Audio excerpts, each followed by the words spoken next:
Hello மக்களே, நம்ம கரோடு தொக்கு பண்ணதுக்கு கரோடு ஊற போட்டுதோம். கரோடு 4 சாலை கருவாடு, 4 பாறை பால் பாறை துண்டு 4 எடுத்துருக்கோம். அதுக்கு பிறகு வெங்காயம் தக்காளியில் வெட்டியிருக்கோம். அப்படி கழுவிட்டு இருக்கோம் பார்த்துருங்க. நல்லா கழுவிட்டு அதுக்கு பிறகு தண்ணியில் அலசணும்.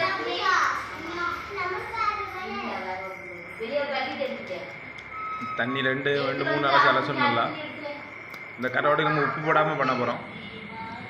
உப்பு முள் தண்ணியாக எடுத்தாச்சு சாலை கரோடில் இருந்து.